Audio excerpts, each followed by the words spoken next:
찾아보는 다혈 말씀입니다. 저는 통신대학교의 안다현이고요. 이 시간 아마추어 문헌학자 윤재덕 씨를 모시고 오늘 이야기를 들어보도록 하겠습니다. 안녕하세요. 네, 안녕하세요. 윤재덕입니다. 오늘은 어떤 구절에 대해서 이야기해 주실 건가요? 오늘은 마태복음 19장 14절입니다. 예수께서 가라사대 어린아이들을 용납하고 내게 오는 것을 금하지 말라. 천국이 이런 자의 것이니라 하시고 라는 말씀인데요. 이 본문에서 천국의 의미를 생각해 보고자 합니다. 네. 네, 그 전에 제가 말씀드리기 전에 궁금한 게 있는데 하나만 질문 드려도 될까요? 어떤 질문이요? 다현 양에게 천국이란? 천국이라면 우리가 죽어서 가는 그곳을 말하는 것이 아닌가요? 다현 양 지금 유아교육과 재학 중인 걸로 제가 알고 있는데 그럼 아까 우리가 읽었던 마태복음 19장 14절 말씀이 죽어서 가는 그곳이 어린아이들의 것이다. 이렇게 되는 거군요. 거기까지 생각을 못 해봤네요. 네. 사실 부끄러워하실 건 없죠. 왜냐하면 아직도 많은 분들이 천국의 의미에 대해서 잘 모르는 분들 많이 있기 때문에 또 이런 영상도 있는 거니까요. 일단 천천히 하나씩 확인해 봤으면 좋겠습니다. 이거를 원문으로는 히라버로는 이렇게 읽습니다. 해 바실레이아 톤 우라논 이렇게 읽습니다. 해 바실레이아 톤 우라논. 네, 바실레이아 톤 우라논 이렇게 읽습니다. 우라노스라는 말 되게 익숙하시죠? 네, 들어는 이 그리스 로마 신화 할 때 나와요. 맞아요. 근데 이제 우라노스가 하늘이거든요. 근데 우라논 하면 하늘들의 뭐 이렇게 됩니다. 복수형이 됩니다. 네, 복수형이 됩니다. 그리고 바실레이아는 나라, 통치, 다스림 이런 걸 의미해요. 그래서 해 바실레이아 톤 우라논 이렇게 말하면 하늘들의 통치라고 직역할 수 있겠네요. 천국이 하늘들의 통치라는 의미네요. 그러면은 근데 왜 하늘들이죠? 여러 이론들이 있는데 하나씩 소개를 드릴게요. 먼저는 유대인을 포함한 고대인들은 하늘이 3층으로 구성되어 있다고 생각했습니다. 오늘 우리 같은 우주에 대한 개념이 없었던 거예요. 그래서 하늘은 3층 하늘이기 때문에 자연스럽게 복수 표현이 됩니다. 또 다른 의견으로는요. 여기에서 하늘들이 성경에 등장하는 천상회의를 가리킬 수도 있다고 얘기합니다. 이 천상회의가 뭐냐면 하나님께서 혼자 뭔가를 결정하거나 하지 않으시고 하나님의 아들들과 함께 같이 회의하고 결정한다는 내용이 성경에 나오거든요. 대표적으로는 예레미야 23장 18절이 있는데 거기 보면요. 누가 여호와의 회의에 참여하며 그 말을 알아들었으며 누가 귀를 기울여 그 말을 들었느냐 하면서 여호와의 회의라는 내용이 나오고요. 또 우리가 잘 알고 있는 욥기에서도 사탄과 하나님이 얘기하는 장면이 나오고요. 또 이사야서 6장에도 이사야가 천상회의 장면을 환상 속에서 보는 장면이 나옵니다. 그러니까 천상회의를 통한 통치라는 말이 하늘들의 통치라는 의견이 있습니다. 또 다른 의견으로는요. 장엄복수라는 의견도 있습니다. 처음 듣는 말이죠. 되게 귀엽지 않습니까? 장엄복수? 되게 쉬운 말입니다. 장엄한 걸 복수로 표현한다. 네. 되게 귀여운 말입니다. 그래서 무언가 대단한 것을 칭할 때는 단수가 아니라 복수 표현을 쓴다는 거죠. 근데 이런 여러 가지 의견들이 있기 전에 일단 결론부터 말씀드리면요. 이 결론이 중요합니다. 이 천국으로 번역되는 하늘들의 통치란 말이 마태복음에만 등장한다는 것이 중요합니다. 지난 시간에 말씀드린 바와 같이 마태복음은 유대인을 위해 쓴 복음서이기 때문이에요. 그래서 유대인들에게 통용되는 용어들이 대거 등장하는데 지난주에 파루시아와 마찬가지로 천국도 유대인들에게만 통용되는 그런 용어들 중에 하나입니다. 그렇다면은 이 하늘들의 통치도 유대인들에게는 잘 통하는 말이었겠네요. 네, 그렇습니다. 그럼 유대인들에게는 천국은 죽어서 가는 장소가 아닌 거예요? 그러면 일단 다른 복음서들에는 이 천국을 어떻게 번역했는지를 확인하면 되겠네요. 벌써 방법론이 세워졌군요. 맞는 말씀입니다. 저번에 그랬으니까. 네네. 마가복음 10장 4절이 오늘 우리 본문의 병행 구절이에요. 같은 내용을 말하고 있거든요. 거기를 읽어주시겠어요? 예수께서 보시고 분이 여겨 이르시되 어린아이들의 내게 오는 것을 용납하고 금하지 말라. 하나님의 나라가 이런 자의 것이니라. 아까 유대인을 위한 마태복음에는 하늘들로라고 되어 있었는데 마가복음에는 하나님이라고 되어 있네요. 유대인들은 하나님을 하늘들이라고 표현하는 거 맞죠? 네, 그렇습니다. 아주 잘 말씀하셨습니다. 유대인들은 하나님을 하나님이라 하지 않고, 그러니까 아버지를 아버지라, 아니 그게 아니고 하나님을 네. 하나님을 하나님이라 하지 않고요. 너무 하나님은 이렇게 우리가 말하기에도 너무나 입에 담기 어려운. 입에 담기 어려운 그런 높으신 분이니까 우회적으로 하늘들이라고 유대인들이 그렇게 썼습니다.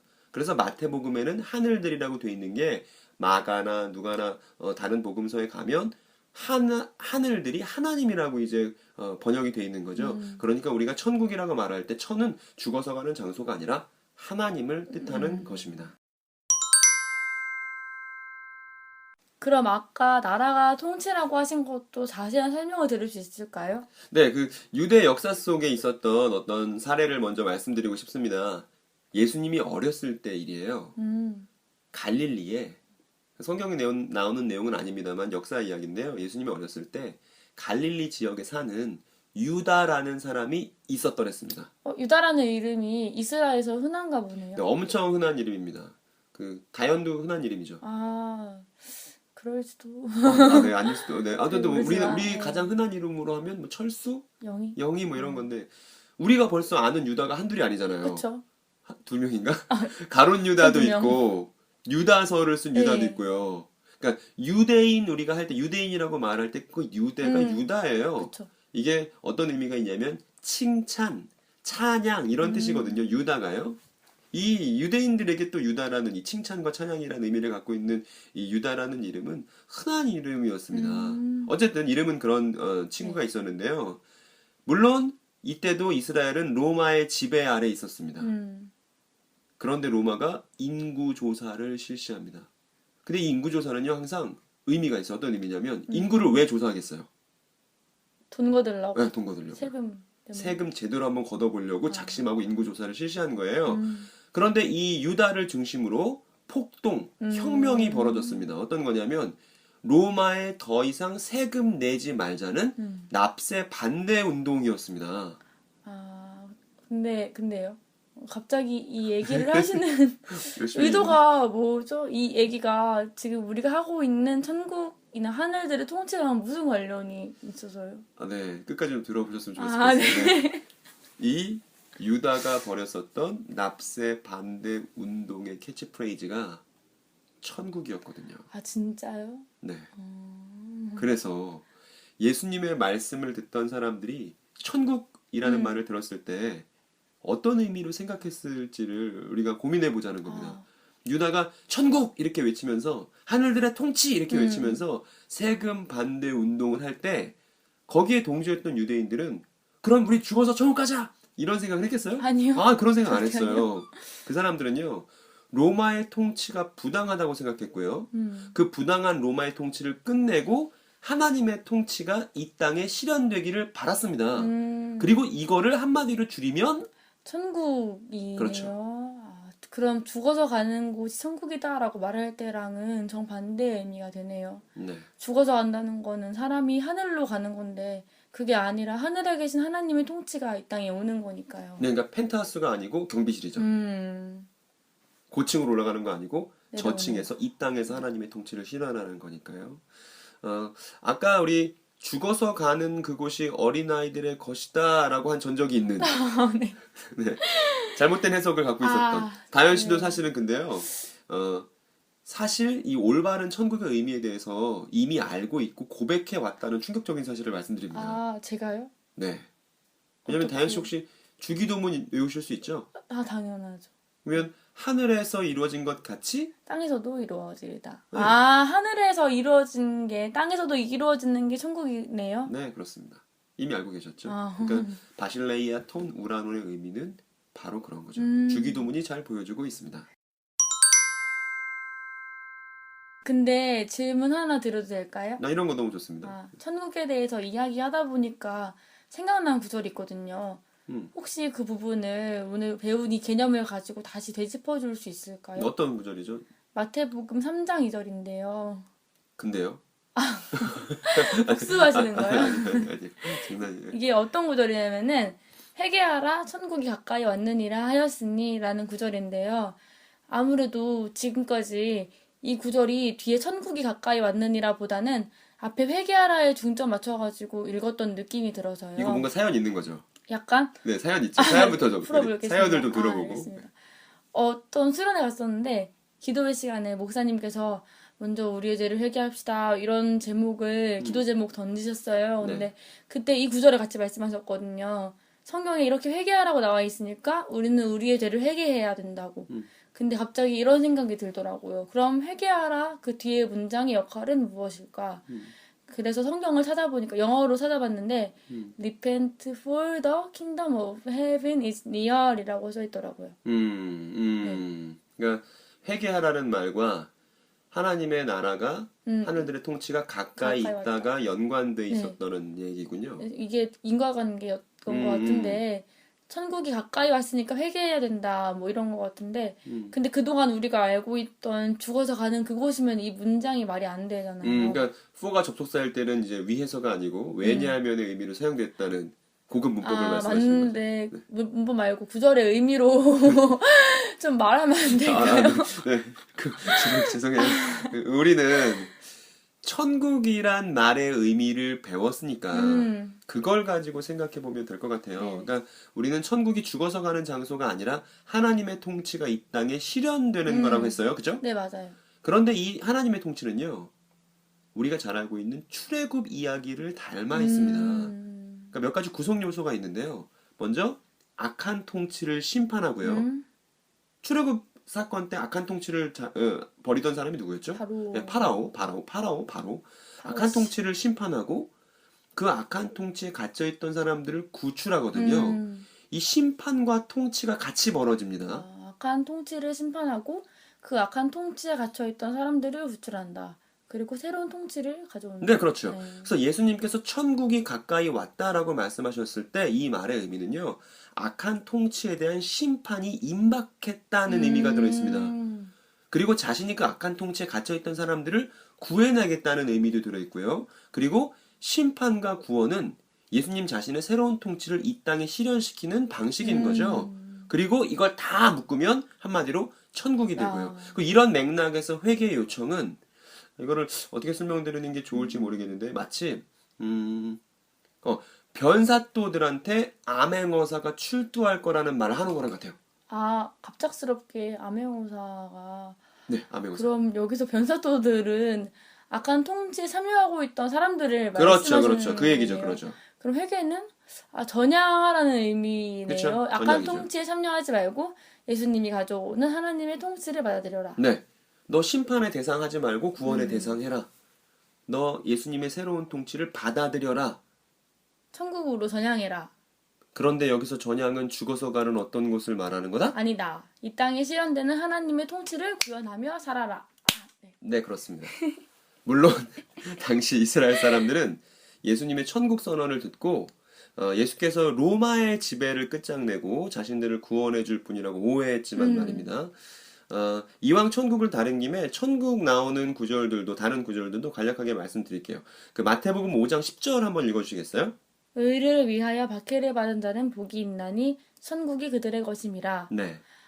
의를 위해 박해를 받는 사람이 하나님이 통치를 받는 사람이라는 의미네요. 맞아요. 의미가 완전 달라지네요. 네, 제가 말씀드리려고 했던 내용이 그 내용입니다. 의를 위해 박해받는 사람이 죽어서 좋은 데 간다는 말이 아니고 의를 위해 박해받는 그 순간 그 삶이 하나님의 통치를 소유한 사람이란 말이네요. 네, 그렇습니다. 네.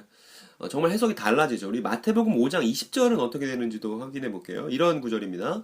내가 너희에게 이르노니 너희 의가 서기관과 바리새인보다 더 낫지 못하면 결코 천국에 들어가지 못하리라. 천국에 들어가다라는 말이 좀 걸리는데요. 꼭 죽어서 가는 천국처럼 들려서. 네. 하지만 우리가 지금까지 배워왔던 것처럼 하나님의 통치 안으로 들어간다고 한번 이해해 보세요. 그러면은 서기관과 바리새인보다 잘해야 잘해야. 이 땅에서 하나님의 통치 안으로 들어갈 수 있다라는 말인가요? 네. 그래서 그 다음 구절 마태복음 5장 20절 이후를 쭉 읽어보시면 서기관과 바리새인보다 더 잘하는 방식이 뭔지가 줄줄이 나오는 겁니다. 그 부분 한번 직접 읽어보셨으면 좋겠습니다. 네. 우리 마지막으로 한 구절만 더 확인해 볼게요. 마태복음 7장 21절도 확인해 볼게요. 나더러 주여 주여 하는 자마다 다 천국에 들어갈 것이 아니요 다만 하늘에 계신 내 아버지의 뜻대로 행하는 자라야 들어가리라. 하나님의 통치 안으로 들어가는 것이 곧 하늘에 계신 내 아버지의 뜻대로 행하는 것이네요. 네. 통치 안으로 들어감 이꼴 아버지의 뜻대로 행함입니다. 그럼 천국이 죽어서 가는 장소가 아니면 사람은 죽으면 어떻게 되나요? 성경은 죽어서 가는 곳은 말해주지 않나요? 그렇지 않습니다. 그러니까 오늘 우리가 했던 얘기들이 오해되지 않았으면 좋겠습니다. 천국이 이 땅에 실현되는 하나님의 통치라고 말한다고 해서 성경이 죽은 사람이 가는 장소에 대해서 아무 말도 안 하는 건 아닙니다. 다만 이제 말씀드리고 싶은 건 사람이 죽어서 가는 곳을 성경은 천국이라 부르지 않는다는 사실을 분명히 말씀드린 겁니다. 그럼 죽어서 가는 곳은 뭐라고 부르나요? 이것도 이미 다현 씨가 알고 있을 거예요. 예수님께서 십자가에 달리실 때 양 옆에는요, 혁명가들이 있었습니다. 네. 흔히 강도라고 번역되지만 이 사람들은 노상 강도를 뜻하는 게 아니고요. 이스라엘이 로마로부터 독립하기 위해서 폭동을 일으키고 혁명을 일으켰던 우리 아까 봤었던 그 유다 같은 그런 혁명가들을 강도라고 불러요. 그리고 어찌되었든 이 내용은 오늘 길게 할 수는 없지만 어찌되었든 이 예수님 양옆에서 같이 십자가에 매달렸던 혁명가들 중에 하나가 예수님께 이렇게 얘기합니다. 가로되 예수여, 당신의 나라에 임하실 때에 나를 생각하소서, 이렇게 얘기합니다. 그리고 예수님은 그 혁명가에게 이렇게 말씀하시죠. 내가 진실로 내게 이르노니 오늘 네가 나와 함께 낙원에 있으리라. 네, 알고 계시죠 벌써? 죽어서 예수님이랑 함께 있는 그곳은 낙원이라고 부르는 거네요. 네, 그렇습니다. 그 낙원이랑 천국은 다른 것이고요. 네. 그게 오늘 주제를 통해 제가 말씀드리고 싶었던 내용이에요. 그리고 낙원에 대해서도 좀 자세히 이야기해드려야겠다는 생각이 드네요. 네. 다음 회차 예고까지 이미 해버리셔서 오늘 내용은 천국이 죽어서 가는 장소가 아니라 하늘에서 땅으로 돌입하는 하나님의 통치라는 것. 네. 그리고 죽어서 가는 장소는 낙원이라고 부른다는 거. 그리고 추가로 십자가에서 예수님과 함께 주었던 그 강도는 노상 강도가 아니라 유대 혁명가라는 내용이었습니다. 다음 시간이 기대가 되네요. 오늘 이야기 감사합니다. 네, 저도 감사합니다. 그럼 달달 말씀은 다음 시간에 뵙겠습니다. 여러분 안녕히 계세요.